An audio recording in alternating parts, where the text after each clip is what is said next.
नमस्कार मेरे प्यारे मित्रों। जैसा कि आपने मित्रों थंबनेल में देखा है, आज हम चर्चा करने वाले हैं राजनीति विज्ञान कक्षा 12 पाठ संख्या दूसरा शक्ति सत्ता एवं वैधता के बारे में। यद्यपि आपने इससे पहले 2 टॉपिक पढ़ चुके, हम शक्ति सत्ता और वैधता के बारे में। ये पार्ट 3 आज हम लोग पढ़ रहे हैं मित्रों, इसके बारे में चर्चा करेंगे। तो आइए आज के धमाकेदार सेशन की शुरुआत करने से पहले एक मोटिवेशनल कोटेशन के साथ इस क्लास का शुभारंभ करते हैं। और आज का मोटिवेशनल कोटेशन है मित्रों, हौसला कम नहीं होगा तेरा तूफानों के सामने, हौसला कम नहीं होगा तेरा तूफानों के सामने, मेहनत को इबादत में बदल कर तो देख मेरे दोस्त, खुद बे खुद हल होगी जिंदगी की मुश्किलें, बस खामोशी को सवालों में बदल कर तो देख मेरे प्यारे मित्रों। इस ये मोटिवेशनल कोटेशन ये कहता है कि हौसला कम नहीं होगा तेरा तूफानों के सामने, जिंदगी में चाहे कितनी भी कठिनाई आए हौसला बुलंद रखो, मेहनत को इबादत में बदल कर तो देख, खुद बे खुद हल होगी जिंदगी की मुश्किलें, बस खामोशी को सवालों में बदल करके देख। जिंदगी में बस आगे बढ़ना है, यदि कुछ कर दिखाना है तो बाधाएं सदैव आएगी, परिस्थितियां विपरीत ही मिलेगी। उन बाधाओं को पार करना और परिस्थितियों को अपने अनुकूल बनाना अपना ही काम है। बस परिस्थितियां विपरीत मिलती है, ऐसी विपरीत परिस्थितियों में भी उन परिस्थितियों को अनुकूल बना करके हम लोगों को आगे बढ़ना है। आइए मित्रों, इसी मोटिवेशनल कोटेशन के साथ आज की क्लास का शुभारंभ करते हैं। और आज की क्लास के शुभारंभ में हम लोग मित्रों पढ़ेंगे, आज हम पढ़ेंगे शक्ति के सिद्धांतों के बारे में पढ़ेंगे मित्रों।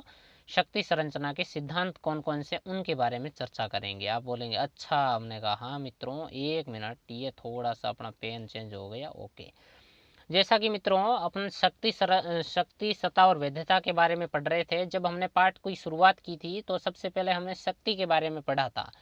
और शक्ति के बारे में मित्रों हम लोगों ने चर्चा की थी। सबसे पहले हम लोगों ने शक्ति के आंतरिक प्रारूप के बारे में चर्चा की थी कि वंस अपॉन ए टाइम सैनिक शक्ति महत्वपूर्ण मानी जाती थी। फिर हमने शक्ति के कौन कौन से विद्वान हुए, हम लोगों ने चर्चा कैटलिन के बारे में भी मित्रों की। उसके बाद में हम लोगों ने चर्चा टॉमस हॉब्स के बारे में भी की थी, हेराल्ड लासवेल के बारे में भी की थी। उन्होंने अलग अलग शक्ति के बारे में अपने विचार दिए थे। फिर हम लोगों ने शक्ति और बल में क्या अंतर है उसके बारे में पढ़ा। फिर शक्ति का प्रभाव से क्या अंतर है वो पढ़ा। और फिर मित्रों हम लोग लास्ट टॉपिक पढ़ रहे थे, वो टॉपिक हम लोग पढ़ रहे थे शक्ति के प्रकार। क्या पढ़ रहे थे मित्रों? शक्ति के प्रकार पढ़ रहे थे। आप बोलेंगे अच्छा अच्छा अच्छा अच्छा, हमने कहा वो शक्ति के प्रकार में क्या पढ़ा? हमने कहा 3 चीजें पढ़ी। शक्ति के राजनीतिक शक्ति क्या है, आर्थिक शक्ति क्या है और विचारधारात्मक शक्ति क्या है। इन तीनों के बारे में, शक्ति के तीनों प्रकारों की हमने विस्तार पूर्वक चर्चा कर ली मित्रों। आप बोलेंगे अच्छा अच्छा अच्छा अच्छा अच्छा, आज क्या पढ़ेंगे? हमने कहा 12वीं क्लास की किताब उठा के देखो और उस किताब में शक्ति सत्ता और वैधता उठा करके देखो। शक्ति के प्रकार के बाद जो हमारा हेडिंग है वो है शक्ति की संरचना। कौन सा हेडिंग है मित्रों? शक्ति की संरचना जो हेडिंग है उसको उठा करके आप देखोगे तो आज हम शक्ति की संरचना के बारे में पढ़ेंगे। 1 मिनट मित्रों, थोड़ा सा पेन चेंज कर लेते हैं, अपना कलर चेंज हो गया। ओके, ये गए हम पेन पे, ये हो गया कलर चेंज। चलो शुरुआत करते हैं मित्रों। आज हम पढ़ेंगे शक्ति की संरचना के बारे में। किसके बारे में पढ़ेंगे? शक्ति की संरचना। आप बोलेंगे अच्छा, हमने कहा मित्रों देखो, इस शक्ति की संरचना के 4 सिद्धांत है। शक्ति की संरचना के कितने सिद्धांत है मित्रों? 4। आप बोलेंगे अच्छा, शक्ति की संरचना के 4 सिद्धांत है क्या? हमने कहा। आप बोलेंगे 1 मिनट 1 मिनट 1 मिनट, रुको रुको रुको। हमने कहा लो जी, रुक गए, बताओ क्या है। आप बोलेंगे सर एक बात बताइए। हमने कहा ये शक्ति के 4 प्रकार किस आधार पर लिए आपने? हमने कहा देखो मित्रों, लाइन पढ़ो। शक्ति की परंपरागत संकल्पना ऐसी क्षमता के रूप में की जाती है जिससे एक पक्ष दूसरे पक्ष पर अपना नियंत्रण स्थापित करता है। इस आधार पर शक्ति संरचना के 4 महत्वपूर्ण सिद्धांत है। शक्ति की परंपरागत संकल्पना ऐसी क्षमता के रूप में की जाती है जिससे एक पक्ष अपनी शक्ति का प्रयोग जब दूसरे पक्ष पर करता है। इस आधार पर शक्ति संरचना के कितने सिद्धांत हैं मित्रों? 4। याद रखना, जब समाज का एक पक्ष अपनी शक्ति का प्रयोग दूसरे पक्ष पर करता है, इस आधार पर हम लोगों ने शक्ति संरचना के कितने सिद्धांत क्रिएट कर दिए हैं? 4। तो 12वीं क्लास की राजनीति विज्ञान में शक्ति संरचना के कितने सिद्धांत दिए गए हैं मित्रों, बताओ? 4। Very good. आप बोलेंगे अच्छा 4 सिद्धांत कौन कौन से हैं? हमने कहा मित्रों देखो, शक्ति संरचना के 4 सिद्धांत हैं। समाज का एक पक्ष दूसरे पक्ष पर अपनी शक्ति का प्रयोग करता है, इस आधार पर शक्ति संरचना के 4 सिद्धांत हैं। नंबर 1 है वर्ग प्रभुत्व का सिद्धांत। आप बोलेंगे अच्छा क्या होता है? हमने कहा देखो, वर्ग प्रभुत्व का सिद्धांत है वो मार्क्सवाद की देन है। किसकी देन है? मार्क्सवाद की। आप बोलेंगे अच्छा ये मार्क्सवाद क्या है? हमने कहा देखो, दुनिया में एक देश है मित्रों जिसका नाम है जर्मनी। आप बोलेंगे अच्छा ये सेकंड विश्व युद्ध में और प्रथम विश्व युद्ध में यही लड़ रहा था, वही जर्मनी। हमने कहा हाँ। इस जर्मनी में 1818 में एक विद्वान का जन्म हुआ था जिसका नाम था कार्ल मार्क्स। और कार्ल मार्क्स ने अपने जीवन में जितने भी विचार दिए थे, कार्ल मार्क्स के विचारों को सामूहिक रूप से बोलते हैं मार्क्सवाद। क्या बोलते हैं? मार्क्सवाद। कार्ल मार्क्स ने एक कोटेशन कहा था कि इस दुनिया के मजदूरों तुम एक हो जाओ, खोने के लिए तुम्हारे पास कुछ नहीं है, पाने के लिए पूरा संसार पड़ा है। वही कार्ल मार्क्स। कार्ल मार्क्स के विचारों को सामूहिक रूप से मित्रों क्या कहते हैं? तो आपको बोलना है सामूहिक रूप से बोलते हैं मार्क्सवाद। तो वर्ग प्रभुत्व का सिद्धांत किसकी देन है मित्रों? मार्क्सवादियों की देन है। कार्ल मार्क्स के विचारों को मानने वाले लोग हैं, या कार्ल मार्क्स ने एक सिद्धांत दिया था जिसका नाम था वर्ग प्रभुत्व का सिद्धांत। आप बोलेंगे क्या था सिद्धांत? हमने कहा देखो, इस सिद्धांत की मान्यता है कि आर्थिक आधार पर समाज में 2 वर्ग होते हैं। कार्ल मार्क्स ने कहा कि समाज में आर्थिक आधार पर समाज में 2 वर्ग होते हैं। नंबर 1 बुर्जुआ वर्ग और नंबर 2 सर्वहारा वर्ग। समाज का वह वर्ग जिसके पास संपत्ति है, पैसा है, जो आर्थिक रूप से शक्तिशाली है, ऐसे वर्ग को कार्ल मार्क्स ने कहा कि उस वर्ग को बोलेंगे बुर्जुआ वर्ग। और समाज का वह वर्ग जो मजदूर है, उसको कार्ल मार्क्स ने कहा कि नाम दिया जाएगा सर्वहारा वर्ग मित्रों। तो कार्ल मार्क्स ने कहा कि आर्थिक आधार पर समाज में 2 वर्ग होते हैं, नंबर 1 बुर्जुआ वर्ग और नंबर 2 सर्वहारा वर्ग। बुर्जुआ वर्ग और सर्वहारा वर्ग, इन दोनों के बीच हमेशा संघर्ष चलता रहता है। ये बुर्जुआ वर्ग है अपनी शक्ति का प्रयोग सर्वहारा वर्ग पर करता है, जिसके कारण इन दोनों वर्गों में हमेशा झगड़ा चलता रहता है। इसीलिए कार्ल मार्क्स ने आज तक का इतिहास वर्ग संघर्ष का इतिहास कहा है। कार्ल मार्क्स ने कहा कि आज तक का इतिहास है वो कैसा इतिहास है? वर्ग संघर्ष का इतिहास है। कार्ल मार्क्स ने कहा कि आज तक है दुनिया में जितने भी संघर्ष हुए हैं वो 2 वर्गों के बीच में हुए। तो कार्ल मार्क्स ने कहा कि समाज में 2 वर्ग होते हैं, बुर्जुआ वर्ग जो आर्थिक रूप से शक्तिशाली है, सर्वहारा वर्ग जो मजदूर वर्ग है। ये बुर्जुआ वर्ग अपनी शक्तियों का प्रयोग सर्वहारा वर्ग पर करता है, इसे वर्ग प्रभुत्व का सिद्धांत कहा जाता है मित्रों। हाँ बोलेंगे अच्छा एक बार रिपीट मार दो ना सर। हमने कहा टेंशन काहे को ले रहे हो, हमारे साथ जुड़े हो, रिपीट मारेंगे। तो शक्ति संरचना का पहला सिद्धांत क्या है? वर्ग प्रभुत्व का सिद्धांत। क्या याद रखना है? वर्ग प्रभुत्व का सिद्धांत मार्क्सवाद की देन है। इस सिद्धांत के अनुसार आर्थिक आधार पर समाज में 2 वर्ग होते हैं। नंबर 1 बुर्जुआ वर्ग आर्थिक रूप से शक्तिशाली, नंबर 2 सर्वहारा वर्ग जो आर्थिक रूप से शक्तिहीन है। जब बुर्जुआ वर्ग अपनी शक्ति का प्रयोग सर्वहारा वर्ग पर करता है तो इसे वर्ग प्रभुत्व का सिद्धांत कहते हैं। और वर्ग प्रभुत्व के सिद्धांत के कारण ही मार्क्सवाद ने आज तक के इतिहास को वर्ग संघर्ष का इतिहास कहा है मित्रों। बताओ बात समझ में आई कि नहीं? आप बोलेंगे हाँ अच्छे से समझ में आ गई। हमने कहा वेरी गुड। तो शक्ति संरचना का पहला सिद्धांत मित्रों है, उसका नाम है वर्ग प्रभुत्व का सिद्धांत। इसके अनुसार 2 वर्ग होंगे, बुर्जुआ वर्ग और सर्वहारा वर्ग। बुर्जुआ वर्ग अपनी शक्ति का प्रयोग सर्वहारा वर्ग पर करेगा, जिसके कारण एक वर्ग का प्रभुत्व स्थापित हो जाएगा, इसे वर्ग प्रभुत्व का सिद्धांत कहते हैं। किसकी देन है? बोल देना है मार्क्सवाद की देन है। Very good. अच्छा, शक्ति संरचना का पहला सिद्धांत मित्रों अपना हो गया क्लियर। अब बोलेंगे अच्छा अब दूसरा सिद्धांत क्या है? हमने कहा मित्रों देखो अब दूसरा सिद्धांत पढ़ते हैं। शक्ति संरचना का जो दूसरा सिद्धांत है इसका नाम है विशिष्ट वर्गीय सिद्धांत। क्या नाम है? विशिष्ट वर्गीय सिद्धांत।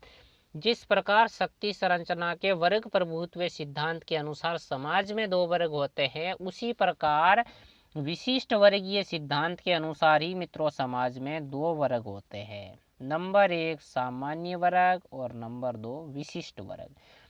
विशिष्ट वर्ग का अर्थ होता है आर्थिक रूप से जो शक्तिशाली वर्ग होता है, जैसे राजनेता, प्रशासक, उद्योगपति, ये सब आते हैं। ये सब कौन से वर्ग में आते हैं? तो बोलना है कि ये राजनेता है, प्रशासक है, उद्योगपति है, ये सब विशिष्ट वर्ग का हिस्सा है। आम जनता जिस वर्ग का हिस्सा है उसका नाम है सामान्य वर्ग। मित्रों, विशिष्ट वर्गीय सिद्धांत के अनुसार समाज में दो वर्ग होते हैं, नंबर 1 सामान्य वर्ग और नंबर 2 विशिष्ट वर्ग। विशिष्ट वर्ग हर समय चाहे किसी भी दल की सरकार हो हमेशा अपना प्रभुत्व स्थापित करके रहता है। तो ये विशिष्ट वर्ग अपनी शक्तियों का प्रयोग सामान्य वर्ग पर करने लग जाता है।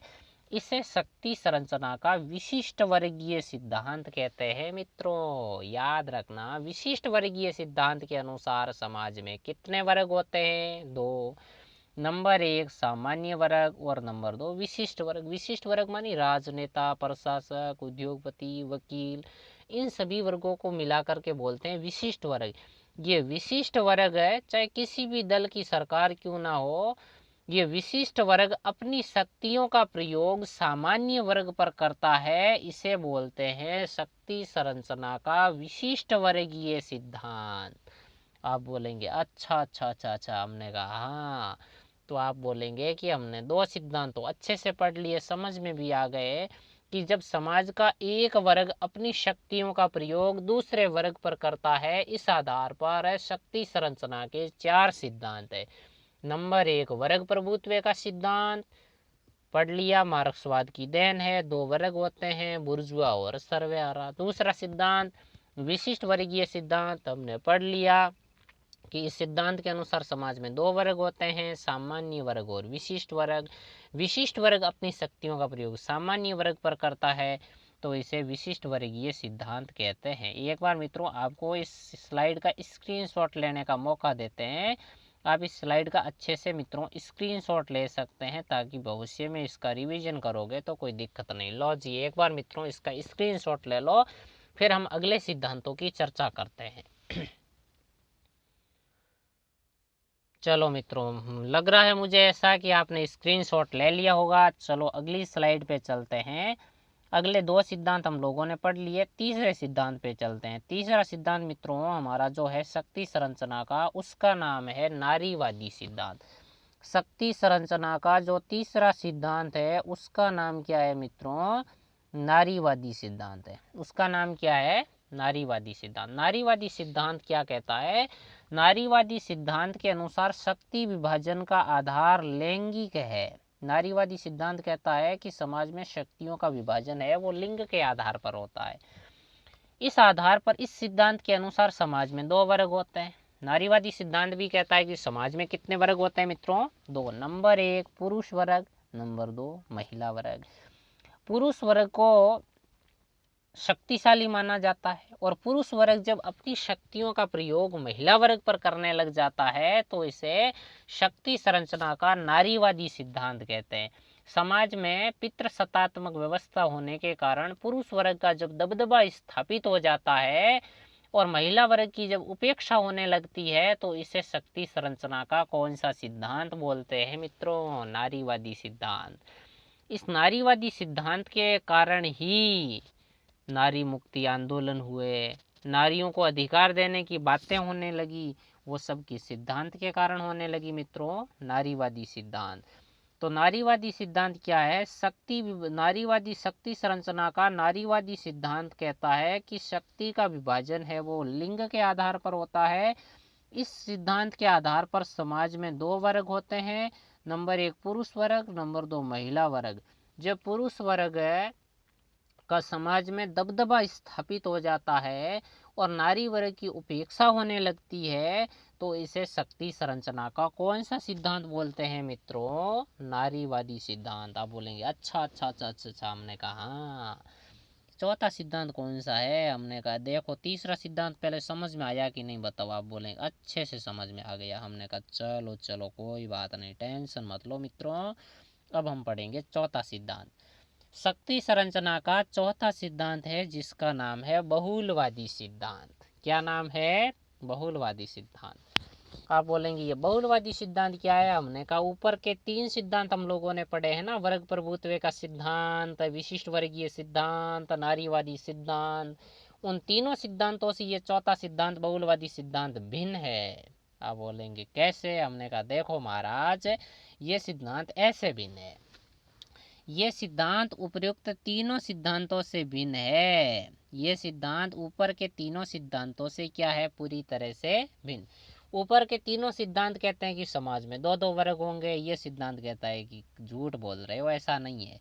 इस सिद्धांत के अनुसार समाज की में सारी शक्ति किसी एक वर्ग के हाथ में न होकर के अनेक समूहों में बंटी होती है। ये वर्ग कहता है, ये सिद्धांत कहता है। ऊपर के सिद्धांत कहते हैं कि समाज की सारी शक्तियां एक वर्ग के पास होती है। वर्ग प्रभुत्व का सिद्धांत कहता है कि शक्तियों का केंद्र बुर्जुआ वर्ग है। विशिष्ट वर्गीय सिद्धांत कहता है कि शक्तियों का केंद्र विशिष्ट वर्ग है। नारीवादी सिद्धांत कहता है कि शक्तियों का केंद्र पुरुष वर्ग है। लेकिन शक्ति संरचना का बहुलवादी सिद्धांत कहता है कि समाज की सारी शक्तियां किसी एक वर्ग के पास में नहीं है। समाज की सारी शक्तियों का केंद्र कोई एक वर्ग नहीं है। समाज की सारी शक्तियां अनेक वर्गों में बंटी होती है। ये सिद्धांत फिर से पढ़ो मित्रों। ये सिद्धांत उपरोक्त तीनों सिद्धांतों से पूरी तरह से क्या है? भिन्न है। इस सिद्धांत के अनुसार समाज में सारी शक्ति इस सिद्धांत के अनुसार समाज में सारी शक्ति किसी एक वर्ग के हाथ में न होकर के अनेक समूहों में बंटी होती है। इसे बोलते हैं शक्ति संरचना का बहुलवादी सिद्धांत। यह सिद्धांत कहता है कि समाज की सारी शक्तियां किसी एक वर्ग के पास नहीं है, सभी वर्गों में समान रूप से बंटी है। और ये समूह अपनी शक्ति का प्रयोग सार्वजनिक हित में करते हैं, अपने हित में नहीं करते हैं। इसे शक्ति संरचना का बहुलवादी सिद्धांत कहते हैं। तो शक्ति संरचना का चौथा सिद्धांत है बहुलवादी सिद्धांत। कहता है कि शक्तियों का केंद्र कोई एक वर्ग नहीं है। समाज की सारी शक्तियां अनेक वर्गों में बंटी होती है और ये सभी वर्ग अपनी शक्तियों का प्रयोग है वो सार्वजनिक हित में करते हैं, अपने हितों में नहीं करते हैं। बहुलवादी सिद्धांत कहता है कि सारी शक्तियां समाज की भलाई में प्रयोग की जानी चाहिए। इसे शक्ति संरचना का मित्रों कौन सा सिद्धांत बोलते हैं? बहुलवादी सिद्धांत। तो याद रखना मित्रों, शक्ति संरचना के कितने सिद्धांत हो गए? 4। पहला है नंबर 1, रिपीट मारो मित्रों एक बार अपने साथ। शक्ति संरचना के कितने सिद्धांत हैं? 1 मिनट। चलो अब और बताओ, शक्ति संरचना के मित्रों कितने सिद्धांत है? आप बोलेंगे शक्ति संरचना के सिद्धांत है 4। हमने कहा लो जी लिख दिए। शक्ति संरचना के कितने सिद्धांत हो गए? 4। अच्छा, शक्ति संरचना के 4 सिद्धांत है। नंबर 1 कौन सा सिद्धांत है? लो जी मित्रों रिपीट मारते हैं। नंबर 1 वर्ग प्रभुत्व का सिद्धांत। वर्ग प्रभुत्व का सिद्धांत शक्ति संरचना का पहला सिद्धांत है, उसका नाम है वर्ग प्रभुत्व का सिद्धांत। अच्छा, शक्ति संरचना का दूसरा सिद्धांत कौन सा है मित्रों? तो आप बोलेंगे कि शक्ति संरचना का दूसरा सिद्धांत हम लोगों ने अभी पढ़ा है, नाम है उसका विशिष्ट वर्गीय सिद्धांत। विशिष्ट वर्गीय सिद्धांत। ओके मित्रों, दोनों सिद्धांत में कोई दिक्कत है? आप बोलेंगे नहीं। अच्छा, शक्ति संरचना का तीसरा सिद्धांत कौन सा है? आप बोलेंगे कि हम लोगों ने शक्ति संरचना का अभी तीसरा सिद्धांत पढ़ा है जिसका नाम है नारीवादी सिद्धांत। हमने कहा अच्छा, नारीवादी सिद्धांत। कोई समस्या नहीं। अच्छा, शक्ति संरचना का चौथा सिद्धांत क्या है? आप बोलेंगे कि शक्ति संरचना का चौथा सिद्धांत है जिसका नाम है बहुलवादी सिद्धांत। तो देखो मित्रों, हम लोगों ने आज शक्ति संरचना के क्या पढ़े? सिद्धांत। कितने सिद्धांत पढ़े?